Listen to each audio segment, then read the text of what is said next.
अब हम स्टार्ट करते हैं हमारा क्वेश्चन आंसर सेशन, जहां पे हम देखेंगे जो जो हमने टॉपिक्स पढ़े हैं उसके ऊपर क्वेश्चंस कैसे बनते हैं। देखिए फर्स्ट हमारे टॉपिक में हमने पढ़ा था रेट ऑफ रिएक्शन के बारे में, तो उसके रिगार्डिंग अब हम क्वेश्चंस देखते हैं। तो देखिए फर्स्ट दिया है, in a reaction to a product the concentration of air decreases from 0.5 mole per litre to 0.4 mole per litre in 10 minutes, calculate the rate during this interval. I hope question clear हो चुका होगा। इसका मतलब reactant जो है ए, उसकी concentration 0.5 से 0.4 mole per litre होगी। ये कितने टाइम में? 10 मिनट में। तो आपसे पूछा इसका रेट ऑफ रिएक्शन क्या होगा। तो देखिए रेट ऑफ रिएक्शन निकालने के लिए पहले जो हमें रिएक्टेंट दिया है उसे रिप्रेजेंट करेंगे। तो रिप्रेजेंट कैसे करते थे? यहां पे हम लिखेंगे change in concentration of reactant upon में टाइम। क्योंकि इसके आगे मोल्स कितने लिखे हैं 2, तो इसे किससे डिवाइड कर देंगे 2 से, तो इट मींस 1/2 यहां वैल्यू हो जाएगी। क्लियर? जो भी आगे कोएफिशिएंट लिखा हो उसे कहां ले आना? डिवाइड में ले आना आप। क्लियर? और रिएक्टेंट है तो साइन नेगेटिव का, प्रोडक्ट होता तो पॉजिटिव का। नेगेटिव का मतलब डिक्रीज हो रही है कंसंट्रेशन। चलिए अब हम यहां पे वैल्यूज को सब्स्टिट्यूट करते हैं। देखिए जब हम वैल्यू को सब्स्टिट्यूट करेंगे तो हमारा फॉर्मूला क्या है? Half final minus initial concentration. तो फाइनल कंसंट्रेशन कितनी है? 0.4 और इनिशियल कितनी है? 0.5। तो 0.4 माइनस 0.5। अब आंसर कितना आएगा यहाँ पे? और टाइम इंटरवल कितना है? 10 मिनट का। तो नीचे हमने लिख दिया 10 मिनट्स। T2 माइनस T1 मतलब इनिशियली 0 से स्टार्ट हुआ होगा और फाइनली 10 मिनट तक गया है, तो नीचे आ गया 10। अब फाइनली 0.4 माइनस 0.5 0.1 नेगेटिव का, negative negative positive, 10 into by 2 20, divide करेंगे 0.05, ये आपकी वैल्यू आ जाएगी यहाँ पे। So that is the average rate of reaction here. Clear हो गया फर्स्ट क्वेश्चन। अब आते हैं सेकंड क्वेश्चन पर, बड़ा इंपॉर्टेंट क्वेश्चन है, ध्यान से समझना। For a reaction 2A plus B A to B the rate is equal to KA B की power 2 with the rate constant this, K की वैल्यू हमें गिवन दी हुई है। Calculate the initial rate of reaction when A is this and B is this। आपको A और B की concentration दी हुई है और आपको क्या निकालना है? रेट निकालना है रिएक्शन का। तो आप क्या करिए, आपको K पता है, A पता है, B पता है, इसे यहां सब्स्टिट्यूट कर दीजिए, रेट निकल जाएगा। यही तो हमें रेट लॉ बताता है। तो it means initial rate of reaction क्या होगा? रेट इज इक्वल टू के ए बी की पावर 2। के की वैल्यू हमें ऑलरेडी गिवन है 2 इंटू 10 की पावर -6, ए हमें कंसंट्रेशन गिवन है 0.1, बी का कंसंट्रेशन पता है, सॉल्व करेंगे आंसर आ जाएगा यहां से। आई होप यहां तक कोई डाउट नहीं होगा। अब समझिए इंपॉर्टेंट चीज रिएक्शन की। अब इसने पूछा है calculate the rate of reaction after a is reduce to 0.06 mole. इसने पूछा है रेट ऑफ रिएक्शन तब क्या होगी जब ए रिड्यूस हो चुका है टू 0.06। क्लियर? अब थोड़ा ध्यान से समझिए, पहले ए था कितना? 0.1, लेकिन वो अब कितना कम होके बच गया है? 0.06 बच चुका है। ये चीज क्लियर हो रही है? तो 0.1 से 0.06 हो चुका है ए। तो जो बची हुई चीज होगी वो क्या होगी? ये कितना रिएक्ट हो चुका होगा रिएक्शन के अंदर, पहले हम वो देखते हैं। It means concentration of A reacted था कितना? 0.1। अगर मैं इसमें से सब्ट्रैक्ट कर लेता हूं 0.06, तो 0.04 मोल पर लीटर। इतनी कंसंट्रेशन पहले के कंपैरेटिवली कम हो चुकी है। क्यों कम हो चुकी है? क्योंकि ये कहीं ना कहीं रिएक्ट हो चुकी है। तो इट मींस इतनी कंसंट्रेशन आपकी कम हो चुकी है ए की। जब ए की कंसंट्रेशन रिएक्ट हुई होगी तो वो किसके साथ रिएक्ट करेगा? बी के साथ। तो बी भी इस सिचुएशन में कुछ ना कुछ जरूर कम हुआ होगा। अब कितना कम हुआ होगा उसे समझते हैं। देखिए अगर हम बी की बात करते हैं तो 2 मोल ए के बी के साथ रिएक्ट करते हैं उसके 1 मोल के साथ। तो इसका मतलब जितनी वैल्यू ए की रिएक्ट हुई होगी उसकी आधी वैल्यू बी की रिएक्ट हुई होगी, क्योंकि यहां 2 मोल्स है तो यहां 1 मोल है। तो एक्चुअल में ए की वैल्यू रिएक्ट हुई है 0.04 मोल। तो बी की कितनी रिएक्ट हुई होगी? 0.04 डिवाइडेड बाय 2, उसकी आधी 0.02 मोल्स। तो इसका मतलब बी की इतनी वैल्यू रिएक्ट हो चुकी होगी। तो अगर बी की इतनी वैल्यू रिएक्ट हो चुकी है तो बी अब बचा कितना होगा? तो बी बचा हुआ होगा, क्योंकि बी इनिशियली आपके पास था 0.2 मोल पर लीटर, तो अब बी कितना बचा होगा? 0.2 माइनस जितना रिएक्ट हो चुका होगा, तो सब्ट्रैक्ट करेंगे तो 0.18 मोल पर लीटर। अब इतना बी अवेलेबल होगा। क्लियर हो रही है चीज? ए जो बचा हुआ है वो कितना है? 0.06 बचा हुआ है और बी कितना बचा है? 0.18। अब तो निकाला जा सकता है ना रेट। तो रेट का फॉर्मूला क्या होगा, के की वैल्यू हमें पता है सेम 2 × 10⁻⁻⁶ ए कितना बचा हुआ था 0.06, बी कितना बचा हुआ है 0.18, पुट करेंगे आंसर यहां से निकाल सकते हैं। तो एक इंपॉर्टेंट क्वेश्चन है। चलिए अब आते हैं क्वेश्चन नंबर 3 पे। क्वेश्चन नंबर 3 क्या है, the decomposition of NH3 on platinum surface is zero order reaction, what are the rate of production of N2H2 if K is equal to this. तो सबसे पहले समझना है यार कि NH3 की बात कर रहे हैं, तो NH3 का डिकम्पोजिशन हो रहा है, तो NH3 टूटेगा तो क्या देगा N2 प्लस में 3H2, रिएक्शन को कर दीजिए बैलेंस, तो 2NH3 N2 प्लस में 3H2। अब नेक्स्ट हम बात करते हैं, रिएक्शन दी है जीरो ऑर्डर, जीरो ऑर्डर का मतलब समझते हैं, लाइक अगर हम बात कर रहे हैं रेट इज इक्वल टू के और यहां पे मैंने लिखा NH3 और जीरो ऑर्डर का मतलब पावर कितनी हो गई 0, अगर किसी की पावर 0 होती है तो वो किसके इक्वल होता है 1 के, तो इट मींस अगर मैं इसकी जगह 1 लिख दूं तो कोई फर्क नहीं पड़ेगा, तो इसका मतलब हो गया रेट किसके इक्वल हो गया, रेट कांस्टेंट के, रेट किसके इक्वल हो गया, रेट कांस्टेंट के, क्योंकि रिएक्शन कौन सी है, जीरो ऑर्डर रिएक्शन है। अब देखिए फर्स्ट हम इसे रेट के फॉर्म में रिप्रेजेंट करते हैं, तो रेट की फॉर्म में रिप्रेजेंट करने के लिए आपको फॉर्मूला बताया था, rate is equal to change in concentration of reactant upon time, तो यहां हमने लिख दिया NH3 upon dt, change in concentration of reactant upon time. मैंने बताया था जो भी पावर होगी वो डिवाइड में चले जाएगी, इट मींस 1/2 हो गई, और रिएक्टेंट है तो नेगेटिव का साइन। फिर आते हैं प्रोडक्ट साइड पे, तो प्रोडक्ट साइड पे भी same, change in concentration of product upon time, मतलब dN2/dt। अब यहाँ पे पॉजिटिव साइन, क्योंकि ये प्रोडक्ट है ये बढ़ रहा होगा। सिमिलरली H2 की बात करते हैं, तो दिस इज लाइक dH2/dt, आगे कॉफिशिएंट 3 लिखा है तो नीचे कितना आ गया 1/3। अब हमने देखा कि रेट किसके इक्वल होता है, के, किस में, जीरो ऑर्डर रिएक्शन में, तो रेट किसके इक्वल हो गया, के। क्लियर। अब देखिए क्वेश्चन में पूछा क्या है आपसे पूछा है आपको रेट निकालना है जी, किसका, आपको निकालना है N2 और H2 का। तो देखिए N2 की बात कर रहे हैं, तो ये क्या है N2, ये N2 किसके इक्वल आ रहा है, के इक्वल आ रहा है, तो इसका मतलब N2 का रेट सीधा सीधा के इक्वल होगा, और के की वैल्यू क्या थी 2.5 × 10⁻⁴ जो आपको यहाँ गिवन दी हुई है, तो इसका मतलब N2 का रेट वही होगा जो के की वैल्यू होगी। लेकिन जब हमें H2 की वैल्यू निकालनी है, तो H2 का रेट तो ये है इज इक्वल टू के, तो हम क्या करेंगे, क्योंकि मुझे dH2/dt चाहिए, ये 3 नहीं चाहिए, तो 3 कहां चला जाएगा मल्टीप्लाई में इधर, तो अगर मैं 3 को मल्टीप्लाई कर देता हूं के से, तो फाइनली जो आंसर आएगा वही होगा rate of production of H2। तो इट मींस जो हमारे पास के की वैल्यू थी वो 2.5 × 10⁻⁴ थी, उसे 3 से मल्टीप्लाई करेंगे तो ये आपका आंसर आ जाएगा, और this is the rate of production of H। समझते हैं question based on rate law and order. देखिए पहला क्वेश्चन है हमारे पास, reaction in which A is first order, एक ऐसी रिएक्शन है जिसमें A फर्स्ट ऑर्डर है और B सेकंड ऑर्डर है, right it's differential equation. Clear. तो अगर मुझे किसी का डिफरेंशियल इक्वेशन फॉर्म लिखना है तो इसे हम क्या लिखते थे, रेट को dR/dt, change in concentration of reactant upon time, negative का साइन क्योंकि according to rate law reactant decrease होती है उसकी कंसंट्रेशन, इसलिए नेगेटिव। अब रेट लॉ में हम एक्सप्रेस किसे करते थे, रिएक्टेंट को, तो हम यहां लिखते हैं इज इक्वल टू के। अब ए की कंसंट्रेशन क्या है, फर्स्ट ऑर्डर, तो आपने ए के ऊपर पावर कितनी लिख दी 1, और बी के पास पावर क्या होनी चाहिए 2, बिकॉज वो सेकेंड ऑर्डर है, तो इसे हम बोलते हैं इसकी डिफरेंशियल इक्वेशन। तो जैसे आप रेट लॉ से एक्सप्रेस करते हैं वहां पे रेट को हटा के आप dR/dt नेगेटिव में लिख देंगे, तो इसे बोलते हैं differential equation. Okay, second part इसका, how the rate affected on increasing the concentration of B 3 time and A 2 time.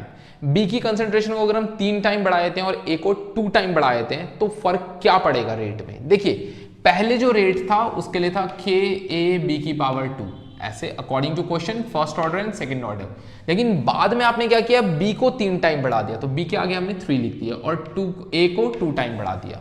अब देखिए इसका जब हम इसका स्क्वायर करेंगे तो 3 का स्क्वायर 9 हो जाएगा, और इनटू में 2, इसके आगे 2 आ रहा है, तो 9 × 2 कितना हो जाएगा 18। बाकी फिर हमें सेम मिलेगा के, उसके बाद ए और बी स्क्वायर जो ऊपर लिखा है, तो मतलब पहले के कंपैरेटिवली इसके आगे 18 आ रहा है, तो ये रिएक्शन 18 टाइम इंक्रीज हो चुकी है। क्लियर हो गया। तो जैसे भी कंसंट्रेशन चेंज होगी यहां पुट कर देना, आंसर निकाल लेना। Next question, when A is first order, अगर आपको ए दिया हुआ है फर्स्ट ऑर्डर में और बी जीरो ऑर्डर में, तो आपको fill in the blanks fill करने हैं। लाइक ये हमें एक एक्सपेरिमेंट दिया है जिसमें ए बी दिया है और उसका रेट दिया है, ठीक है, और हमें fill in the blanks put करने हैं।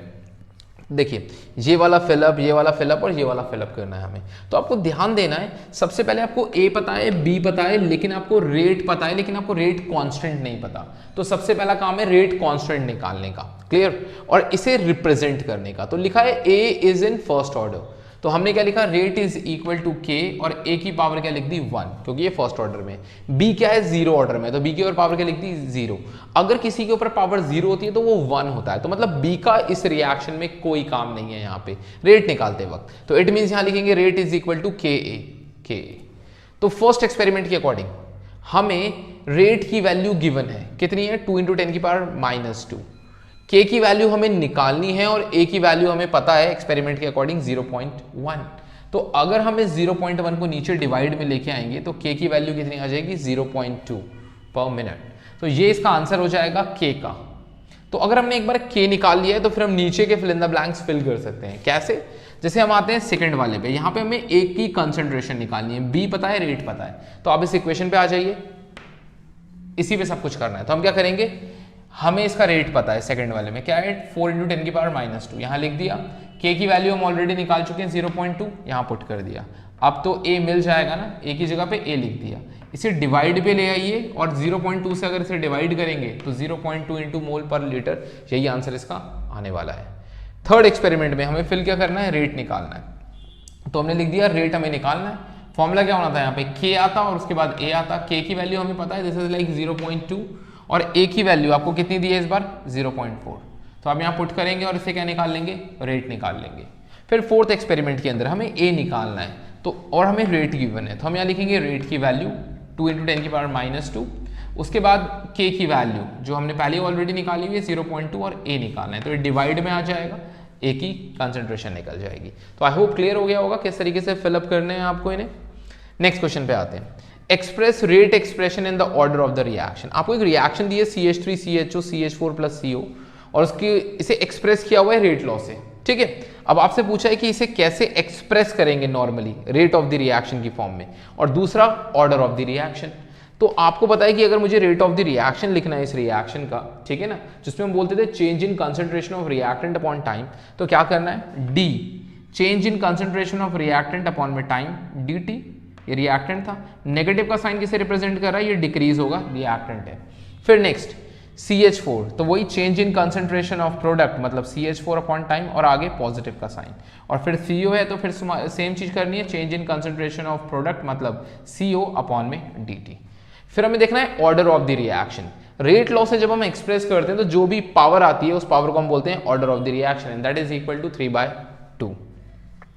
Fourth question, when the concentration in terms of pressure, concentration pressure के टर्म्स में, और उसकी यूनिट क्या है, बार, टाइम किस में है, मिनट में है। तो आपसे पूछा है यूनिट क्या होगी रेट की और रेट कांस्टेंट की। अगर एक्सप्रेशन कुछ ऐसा आपको दिया हुआ है, एक्सप्रेशन क्या है, रेट इज इक्वल टू के, प्रेशर P CH3O CH3, मतलब आपको एक ईथर ग्रुप दिया है और उसके ऊपर पावर कितनी लिखी है, 3/2 लिखी है। तो ध्यान से समझिए, यहाँ पे रेट हमारा क्या होता था, concentration, change in concentration upon time, change in concentration upon time. Concentration किस में है, प्रेशर में, और प्रेशर की यूनिट क्या है, बार। तो ऊपर क्या आएगा, बार यूनिट, और नीचे टाइम की क्या है, मिनट। तो मतलब रेट का फॉर्मूला यूनिट क्या बन गई, बार पर मिनट। सिंपली कंसंट्रेशन की जगह पे प्रेशर की यूनिट बार और नीचे टाइम मिनट, तो बार पर मिनट। फिर बात करते हैं के की यूनिट लेके आनी है। अब के की यूनिट लेके आनी है तो इसको नीचे लाना पड़ेगा, रेट के नीचे किसे लाना पड़ेगा, इस प्रेशर वाले को। तो रेट की यूनिट तो हमें पता है बार पर मिनट, और इसकी यूनिट, ये जो प्रेशर है इसकी यूनिट क्या थी, बार, लेकिन इसके ऊपर पावर कितनी है, 3/2। तो 3/2 को आप ऊपर लिखेंगे -3/2, और इस 1 से सब्ट्रैक्ट करेंगे तो वैल्यू आएगी बार इज इक्वल टू -1/2 पर मिनट। और ये आपके कुछ क्वेश्चन हैं ऑर्डर के ऊपर बेस अभी। तो अब समझते हैं एक important question based on order, जिसमें हम रेट लॉ को एक्सप्रेस करते हैं और ऑर्डर निकालना होता है। देखिए ये टैबुलर क्वेश्चन है जो बहुत बार एग्जाम में आया हुआ है। आपको एक रिएक्शन दी है 2A + B gives C + D, और आपको ये एक एक्सपेरिमेंट गिवन दिया हुआ है, उसके थ्रू आपको बताना है डिटरमाइन दी रेट लॉ। अब रेट लॉ हमें क्या डिफाइन करता है, वो डिपेंड करता है रिएक्टेंट पे।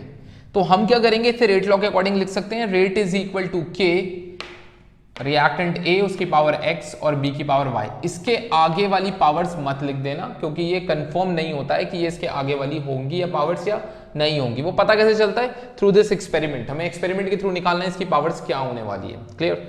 तो एक्सपेरिमेंट में हमें ए की कंसंट्रेशन, बी की कंसंट्रेशन और रेट गिवन दिया हुआ है। ये एक्सपेरिमेंट 4 बार परफॉर्म किया गया।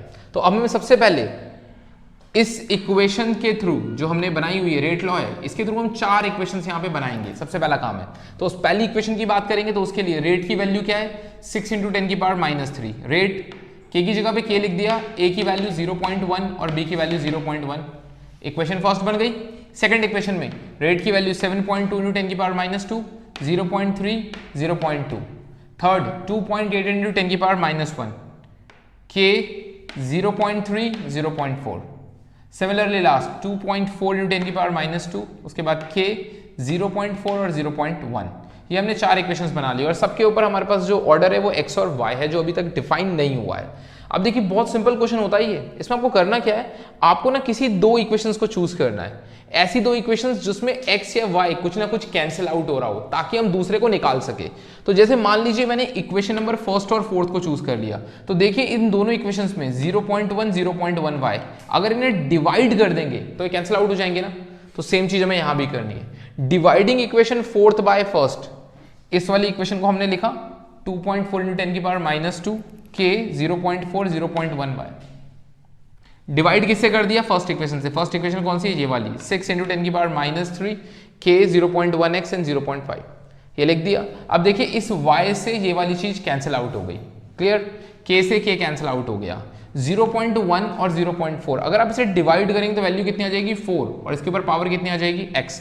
सिमिलरली यहां भी डिवाइड करेंगे तो वैल्यू आ जाएगी 4 वैल्यू कैसे, क्योंकि ये 0.2 है, ये कितना है, यहाँ पे 10⁻² है और ये -3 है, ये ऊपर जाएगा तो +3 हो जाएगा, और -2 + 3 मतलब 10 बच जाएगा यहाँ पे, और 2.4 को 10 से मल्टीप्लाई करेंगे तो कितना हो जाएगा, 24 डिवाइडेड बाय 6, 4। तो आप इसे खुद भी सॉल्व कर सकते हैं। अब देखिए यहाँ भी बेस 4 है, यहाँ भी बेस 4 है, तो इसकी पावर अगर x है और इसकी 1 है तो x = 1, तो हमें x की वैल्यू मिल चुकी है 1। अब हमें दूसरी चीज वो देखनी है जहां पे अभी हमारा y कैंसिल आउट हो रहा था। अब हमें वो इक्वेशंस चूज करनी है 2 जहां पे हमारा x कैंसिल आउट हो रहा हो। तो हमें सेकंड और थर्ड इक्वेशन दिखाई दे रही है, इसमें हमारा x क्या हो सकता है, कैंसिल आउट हो सकता है। तो dividing equation third by second, तो इस इक्वेशन को पहले लिखिए और इसको डिवाइड कर दीजिए नीचे वाले से। जब आप डिवाइड करेंगे तो x से x वाला तो कैंसिल आउट हो जाएगा, k से k कैंसिल आउट हो जाएगा। 0.2, 0.4 डिवाइड करेंगे तो वैल्यू कितनी हो जाएगी, 2, उसकी पावर y। इसे डिवाइड करेंगे तो आंसर में आएगा 4। अब क्योंकि यहाँ बेस कितना आ रहा है, 2 आ रहा है, तो आप लिख सकते हैं 4 का मतलब हो गया 2 की पावर 2। अब दोनों का बेस क्या हो चुका है, सेम, तो y = क्या हो चुका है, 2। तो एक का ऑर्डर x का आया 1 और y का कितना हो गया है, 2। तो इट मीन्स रेट को हम कैसे डिफाइन करेंगे, k x की जगह लिख देंगे 1 और y की जगह लिख देंगे 2। आई होप ये क्वेश्चन क्लियर हो चुका होगा। तो अब हम समझते हैं कुछ question based on integrated rate equation. जैसे हमने फर्स्ट ऑर्डर हाफ लाइफ की इक्वेशंस पढ़ी थी, तो उन्हें अब हमें इंप्लीमेंट करना है क्वेश्चंस के अंदर, और इसके ऊपर कोई ना कोई क्वेश्चन आपके एग्जाम्स में आता है। तो देखिए इंपॉर्टेंट क्वेश्चंस देखते हैं इसके। In a pseudo order hydrolysis of ester in water the following results are obtained. Pseudo first order समझते हैं ना आप, सीडो फर्स्ट ऑर्डर क्या होती थी आपके पास, जिसमें रिएक्शन जो है वो सेकंड ऑर्डर हो सकती है, थर्ड हो सकती है, लेकिन किसी पर्टिकुलर कंडीशन की वजह से फर्स्ट ऑर्डर की तरह बिहेव करती थी। चलिए आगे समझते हैं। यहाँ पे आपको दिया हुआ है ये सीडो ऑर्डर रिएक्शन है, अभी फर्स्ट नहीं दिया हुआ है। तो पहला इसका पार्ट दिया है, calculate the average rate of reaction between 30 to 60 seconds. Reaction में एस्टर यूज हो रहा है, ये उसकी कंसंट्रेशन है, उसका टाइम दिया हुआ है।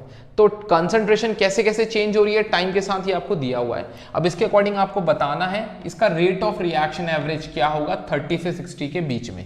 तो एवरेज रेट ऑफ रिएक्शन हम कैसे निकालते थे, चेंज इन कंसंट्रेशन अपॉन में टाइम।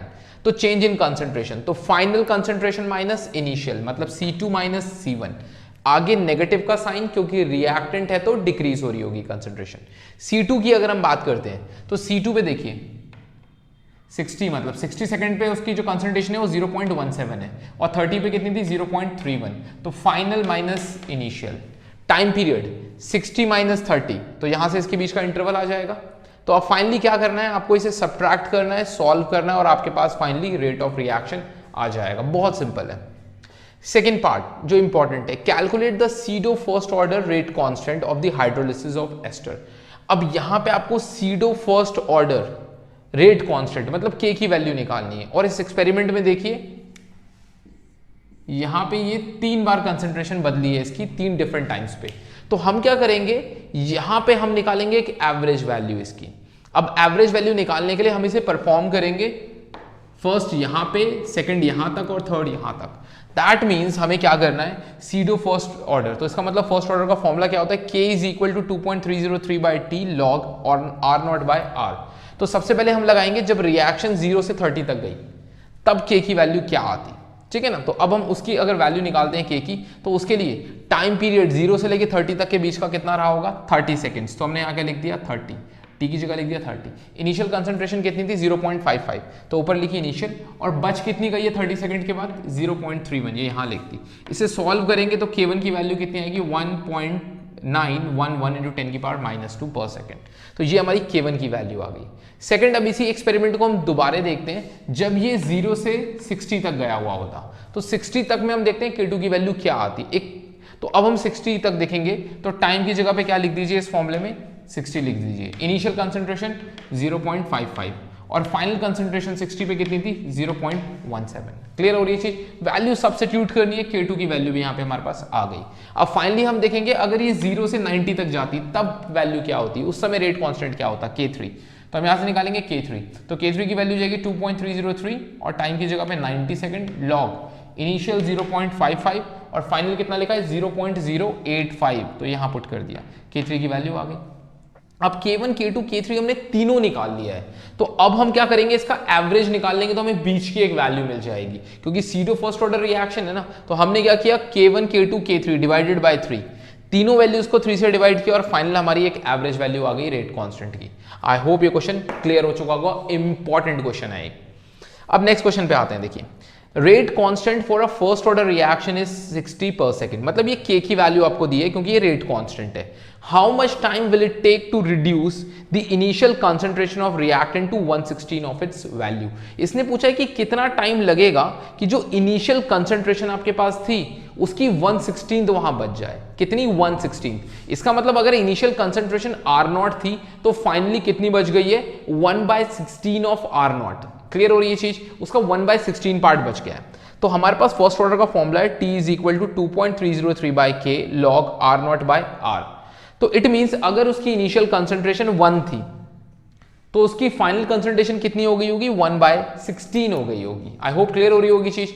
इसका मतलब अगर उसकी इनिशियल कंसंट्रेशन 100 थी तो बाद में कितनी बच गई होगी 100/16। तो ये हम कुछ भी पुट कर सकते हैं इस तरीके से। तो हमने यहाँ लिखा इनिशियल कंसंट्रेशन अगर 1 मान ली तो बची कितनी होगी 1/16। अब फाइनली 1 से 1 कैंसिल आउट, 16 ऊपर आ जाएगा तो यहाँ आ जाएगा log 16। और टाइम पीरियड उसे कितना टाइम लगा था, सॉरी k की अगर हम बात करें तो k कितना था 60, तो हमने यहाँ 60 पुट कर दिया। और फाइनली अब हम यहाँ से टाइम पीरियड निकाल सकते हैं, हमें सारी वैल्यूज पता है, आंसर आ जाएगा 4.6 × 10 की power -2। Third question, for first order reaction show that the time required for 99% completion is twice the time required for 90% completion। एक फर्स्ट ऑर्डर रिएक्शन है, वो 99% कंप्लीट हो रही है, तो वो डबल टाइम लगा रही है अगर वो रिएक्शन सिर्फ 90% कंप्लीट हुई होती। क्लियर, तो 90% अगर कंप्लीट करने में उसे 1 घंटा लगा है तो 99% उसी रिएक्शन को कंप्लीट होने में 2 घंटे लग रहे हैं। तो ये आपको यहाँ पे प्रूव करना है। तो इसके लिए हम क्या करते हैं, टाइम पीरियड निकालते हैं 99 का। तो फॉर्मूला क्या हो जाएगा 2.303 k लॉग इनिशियल कंसंट्रेशन मान लीजिए उसकी 100 थी। अगर रिएक्शन 99% कंप्लीट हो चुकी है तो बची कितनी होगी 1%। जो बच जाता है वो हमें नीचे लिखना होता है। तो इट मींस 100 - 99 कितना बच गया होगा 1। तो ऊपर आ गया है सिर्फ अब 100 का मतलब हो गया 10 की पावर 2 और लॉग में जो भी 10 की पावर होती है दैट इज द आंसर। तो इसका आंसर कितना आएगा लॉग को सॉल्व करने के बाद 2। तो हमने क्या लिखा 2 इंटू में 2.303 बाय k, आगे 2 लगा दिया बस। क्लियर, अब हम चेक करते हैं 90% में क्या हुआ होगा। तो 90% में हुआ होगा 2.303 बाय k लॉग 100 इनिशियल। अगर 90% कंप्लीट हो चुकी है तो बची कितनी होगी 10%। मतलब 100 - 90 इज इक्वल टू नीचे कितना आ जाएगा आपके पास सिर्फ 10 आ जाएगा। अब नीचे 10 है ऊपर 100 है, तो इसका मतलब 10 से आप एक 100 के 0 को कैंसिल आउट करेंगे तो यहाँ कितना बच जाएगा सिर्फ 10 बच जाएगा। क्लियर, तो लॉग यहाँ 10 की पावर कुछ नहीं है तो मतलब 1 है, और 10 की पावर जो भी होती है वो आंसर होता है। तो इट मींस यहाँ पे वैल्यू कितनी हो गई 1। तो यहाँ बच गया 2.303 बाय k। तो ये आ गया आपका फाइनल आंसर। अब देखिए जब आपने t मतलब 90% पे रिएक्शन का टाइम पीरियड देखा तो 2.303 बाय k आ रही है, लेकिन जब 99% में देख रहे हैं तो 2.303 के मल्टीप्लाई बाय 2, तो 2 से मल्टीप्लाई हो रही है, तो इट मीन्स हम यहाँ पे लिख सकते हैं T99 is equal to 2 into में T90 and that is the final answer. तो देखिए समझते हैं नेक्स्ट क्वेश्चन हमारा, for the decomposition of azoisopropane to hexane and nitrogen at 573 kelvin the following data are obtain. आपको एक रिएक्शन हो रही है जहां पे डिकम्पोजिशन हो रहा है एजोआइसोप्रोपेन का, किसमें, हेक्सेन में और नाइट्रोजन में, और आपको उसका डेटा गिवन है यहाँ पे। क्लियर। इसके बाद पूछा है आपसे कैलकुलेट दी रेट कांस्टेंट। अब देखिए यहाँ पे आपको जो दिया हुआ है डेटा वो प्रेशर की टर्म्स में और ये टाइम है, तो टाइम के हिसाब से कितना प्रेशर चेंज हो रहा है इस रिएक्शन में वो आपको दिया है और आपको निकालना है रेट कांस्टेंट। तो हमने पीछे पढ़ा था कि यार अगर आपको वो रेट कांस्टेंट निकालना हो वो भी प्रेशर की टर्म में, तो हमारा फॉर्मूला होता था K is equal to 2.303 by t log p naught to p naught minus p t. I hope ये चीज क्लियर हो रही होगी। इसका मतलब ये हो गया, पी नॉट का मतलब होता था इनिशियल प्रेशर और पीटी का मतलब होता था प्रेशर एट पर्टिकुलर टाइम, उस टाइम पे कितना प्रेशर होगा। तो इट मींस हम क्या करेंगे, सबसे पहले निकालेंगे जब ये यहां से यहां गई होगी रिएक्शन, मतलब 0 से 360 के बीच में। हम यहाँ पे ये चेक करने की कोशिश करेंगे कि कितना रेट कांस्टेंट होना चाहिए उस सिचुएशन पे इस फॉर्मूले से। तो उसके अकॉर्डिंग देखिए 0 से 360, तो टाइम इंटरवल कितना हो गया 360 सेकेंड्स का, तो उस समय हम लिखेंगे 2.303 बाई टी, टी की जगह पे 360। इनिशियल प्रेशर कितना था 35, तो इसकी जगह लिखा 35, 2 इंटू में पी नॉट, 2 इंटू में 35, पीटी 360 पे कितना हो गया 54। अब आप इस वैल्यू को सॉल्व करेंगे तो उसके बाद आपके पास आंसर आएगा 2.17 इंटू 10 की पावर -3। लॉग आपको थोड़ा बहुत देखना पड़ेगा यहाँ पे। नेक्स्ट, अब नेक्स्ट कंडीशन हम क्या देखते हैं कि अगर ये रिएक्शन 0 से 720 सेकंड तक होती तो उस सिचुएशन में क्या होता, उस सिचुएशन पे आपके पास कांस्टेंट की वैल्यू क्या आती। तो हम अगेन फॉर्मूला लगाएंगे K2 is equal to 2.303 time कितना यूज करेंगे 720, इनिशियल से लेके जो फाइनल तक है, लॉग इनिशियल कंसंट्रेशन कितनी थी 35 थी, फिर क्या लिखेंगे 2 इंटू में पी नॉट, पी नॉट मतलब इनिशियल कंसंट्रेशन 35, और फाइनली कहां तक पहुंची है 63 तक, 63। आप इसे सब्स्टिट्यूट करेंगे, आंसर निकालेंगे तो आपके पास ये आंसर आएगा। ये वैल्यू हो गई K1 और K2 की। तो अगर हमें एवरेज निकालना है तो क्या करेंगे, K is equal to K1 plus K2 divided by 2। तो इन दोनों को अगर हम ऐड करके 2 से डिवाइड कर देंगे तो ये जो हमारा आंसर आ रहा है this is the average rate constant. I hope clear हो गया होगा, और यही हमें निकालना था इस क्वेश्चन के अंदर। अब समझते हैं next question. A first order reaction take place 40 minutes for 30% decomposition, calculate t half. आपको हाफ लाइफ पीरियड निकालना है। एक ऐसी रिएक्शन है जिसमें 30% डीकॉम्पोजिशन, 30% डीकम्पोज होती है, कितने टाइम में 40 मिनट्स में। तो आपसे पूछा है उसका हाफ लाइफ क्या होगा।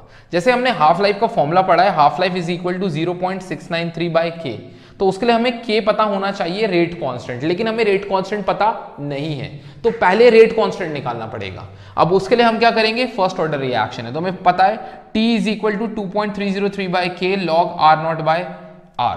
ये चीज क्लियर हो रही है। तो हम यहां से क्या करेंगे, इस के को इधर ले जाएंगे, टी को इस तरफ ले जाएंगे, तो ये कैसा हो जाएगा कुछ इस तरीके से, के इस तरफ टी इस तरफ। क्लियर।